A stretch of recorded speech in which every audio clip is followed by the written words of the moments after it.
ထားပါတယ်ပုံ1.4မှာကြတော့ပါဝါနဲ့ထိန်းချုပ်ပတ်လန်းပုံကိုဖော်ပြထားပါတယ်ပုံတွင်အဲ့ဒီပုံတွေထဲမှာ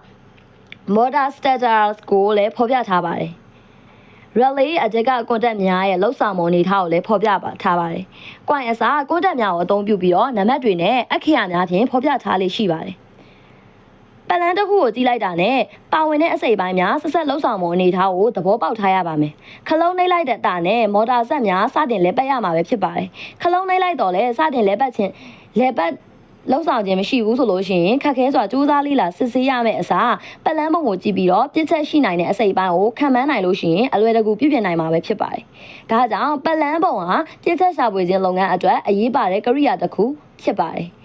ဝိုင်ယာပတ်လန်းပုံကိုလေ့လာခြင်းအပြင်အဖွဲ့အစည်းအတွင်းမှာပါဝင်တဲ့အစိပ်အပိုင်းတွေအသေးစိတ်ဆက်သွယ်ပုံအနေထားကိုသိရတဲ့အတွက်ကြောင့်မလို့ဝိုင်ယာအဆက်အသွယ်လမ်းကြောင်း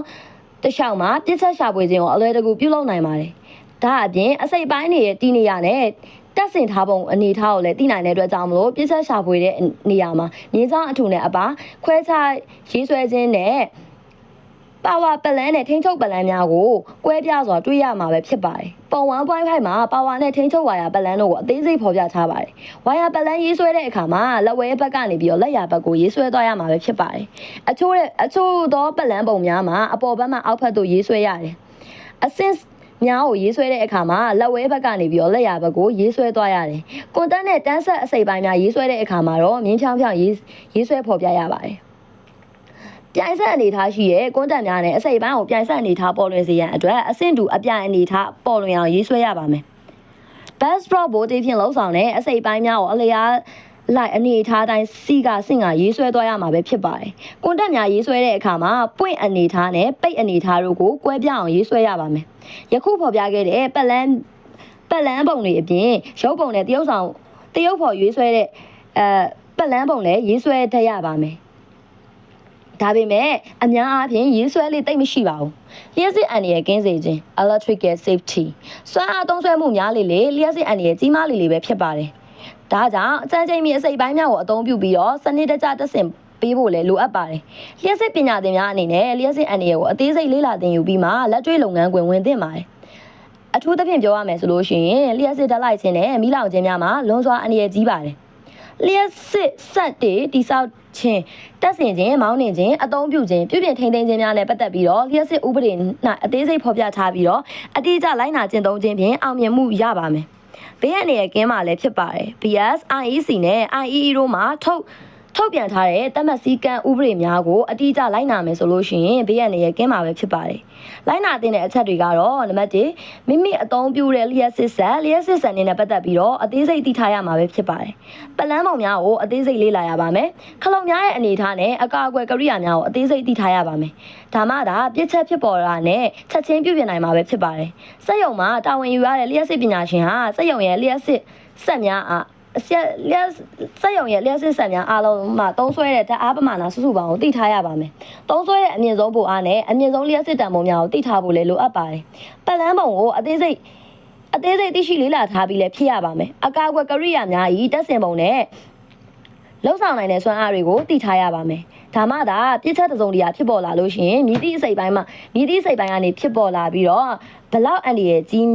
်ကြီးမားတယ်ဆိုတာချက်ချင်းဆုံးဖြတ်ချက်ချနိုင်မှာပဲဖြစ်ပါတယ်။အန္တရာယ်နဲ့လို့ရှိရင်သွေးအေးနဲ့ပြုပြင်ဆောင်ရွက်နိုင်မှာဖြစ်တော်လဲပဲအန္တရာယ်များလို့ရှိရင်စိတ်အေးလက်ရေးဆောင်ရွက်နိုင်မှာမဟုတ်တော့ပါဘူး။ကြိုက်ဖြစ်တယ်လို့ကြုံတယ်လို့ဆောင်ရွက်ရတော့မှာပဲဖြစ်ပါတယ်။လျှက်စစ်ဆက်များကိုစတင်မောင်းနေသုံးဆွဲခြင်းမပြုခင်မှာမူလီများကိုတင်းကျပ်ပေးရပါမယ်။အဖုံးများကိုလည်းလုံခြုံတင်းကျပ်စွာပိတ်ထားခြင်းရှိမရှိ fuse များ circuit breaker များရဲ့အနေအထားကိုအသေးစိတ်လေ့လာထားရပါမယ်။အားလုံးစိတ်ထားရပြီးဦးဆုံးဖြတ်ထားမှသာဆက်များကိုစတင်မောင်းရပါပဲဖြစ်ပါတယ်။ဆက်များချုပ်ရုံမှုကြောင့်ပြည်ပထိန်းသိမ်းမှုလိုအပ်တဲ့အခါမှာလျှက်စစ်ဓာတ်အဆက်အသွယ်ကိုကြိုတင်ဖြတ်ထောက်ပေးဖို့လိုအပ်ပါသေးတယ်။ fuse တွေကိုစံနစ်တကျဖြုတ်ထားပြီးမှကင်တွယ်စစ်ဆေးခြင်းပြုလုပ်သင့်ပါတယ်။ကင်တွယ်ခြင်းမပြုခင်မှာလည်းလျှက်စစ်ဓာတ်အားမရှိကြောင်းတေချ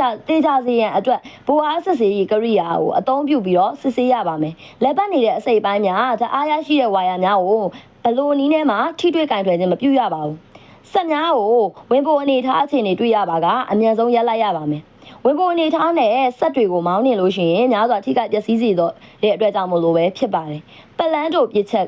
်တွေဖြစ်ပေါ်လို့ရှိရင်အမြန်ဆုံးဖယ်ရှားရမှာပဲဖြစ်ပါတယ်။ လျှက်စစ် short electric short လျှက်စစ်နဲ့မကင်းနိုင်သူတိုင်းအားဆိုလို့ရှိရင်တစ်ချိန်ချိန်မှာလျှက်စစ် short ဖြစ်ခြင်းကိုကြုံတွေ့ဘူးကြမှာပဲဖြစ်ပါတယ်ဒါကြောင့်ဓာတ်လိုက်သူများအတွက်ပြုစုနည်းကိုကောင်းစွာတက်မြောက်ဖို့လိုအပ်ပါတယ်အကောင်းဆုံးမှာစက်ရုံအလုံးရုံအတွင်းမှာလျှက်စစ်အန်ဒီရဲ့များသောနေရာများမှာလျှက်စစ်အန်ဒီရဲ့ဖော်ကြရဲ့တတိပေးချက်ပြများကတ်ထားပေးဖို့လည်းလိုအပ်ပါတယ် short လျှက်စီးတန်မိုးဟာဆိုလို့ရှိရင်15မြူ amperes AC ရှိလို့ရှိရင် ACDC ဖြစ်စေလူကိုဒုက္ခပေးနိုင်ပါတယ်ရှော့လျက်စီရဲ့ပမာဏဟာပေးသွင်းဖို့အားနဲ့ခန္ဓာကိုယ်၏ခုခံမှု body resistance တို့အပေါ်မိခိုးပါတယ်အထူးသတိပေးထားရပါမယ်အချက်မှာဓာတ်လိုက်ရှော့ဖို့အားဘူအားပမာဏများလေခန္ဓာကိုယ်ရဲ့ခုခံအားများလေမဖြစ်မလာဘဲနဲ့နဲလေဖြစ်သွားတဲ့အတွက်ကြောင့်မလို့ပိုပြီးအန္တရာယ်များလာပါတယ်ဓာတ်လိုက်ဘူအားမြင့်လေကိုခန္ဓာကိုဖြတ်စည်းတဲ့လျှက်စီးတက်ပမာဏကလည်းများလေနှလုံးကိုလည်းဖြတ်စည်းနိုင်စွမ်းများလေပဲဖြစ်ပါတယ်ခန္ဓာကိုယ်ရဲ့ခုခံမှုဟာလူပုဂ္ဂိုလ်ရဲ့ကျန်းမာရေးထိတွေ့တဲ့တက်ကြိုးရဲ့အရွယ်အစားထိတွေ့တဲ့အတိုင်းအတာကိုခန္ဓာအရေးပြားရဲ့ဆူဆူမှုအတိုင်းအတာများပေါ်မှာအခြေခံပါတယ်ကျန်းမာရေးကောင်းမွန်ပြီးတော့အရေးပြားဆူဆူမှုမရှိသူရဲ့ခန္ဓာကိုယ်ခုခံမှုတန်မိုးဟာဆိုလို့ရှိရင်25ဘို့မှာ9000အုံးရှိပြီးတော့250ဘို့မှာဆိုလို့ရှိရင်2000မြူညတာရှိပါတယ်။ဘိုအားဆယ်သားမြင့်ချိန်မှာခုခံမှုမှာ25ရာခိုင်နှုန်းများသာရှိပါတော့တယ်။ဘိုအား25ဘို့မှာ short လျှက်စီးတန်မိုးဟာ9မီလီအမ်ပီယာမျှသာရှိပေမဲ့ဘိုအားတန်မိုး250ဘို့မှာလျှက်စီးတန်မိုးဟာ125မီလီအမ်ပီယာအထိမြင့်တက်လာပါတယ်။လက်တွေ့သုတေသနပြုမှုတွေကြောင့်သိရတဲ့အချက်တွေကတော့60ဘို့အောက်နှိမ့်နဲ့ဘိုအားတန်မိုးဟာဆိုလို့ရှိရင်ဓာတ်လိုက်မှုကိုဆိုးဝါးမဖြစ်စေနိုင်ကြောင်းကိုလည်းသိရပါတယ်။ဒါကြောင့်လက်သုံးလျက်စစ်ကရိယာများကို60ဘို့နဲ့အသုံးပြုနိုင်ရန်အတွက်ဒီဇိုင်းပြုလုပ်ထားပါတယ်။ကျေးဇူးပြု၍ကျမတို့ရဲ့ channel ကို subscribe လုပ်ပြီးနောက်လည်းအမြဲလာရောက်အားပေးနားထောင်မှုအတွက်ဖိတ်ခေါ်ကြပါရရှင်။ဒီ channel မှာစိတ်ဝင်စားဖွယ်စာအုပ်တွေရှားပါးစာပေတွေနဲ့အချိန်ကုန်တက်တာနဲ့အသိပညာတိုးပွားစေမယ့်အကြောင်းအရာတွေကိုအမြဲစီစဉ်တင်ဆက်ပေးနေမှာဖြစ်တဲ့အတွက်ကြောင့်မလို့ခေါင်းလောင်းလေးနဲ့ like share လုပ်ပေးခြင်းအပြင်ကျမတို့ကိုအားပေးနိုင်ပါတယ်ရှင်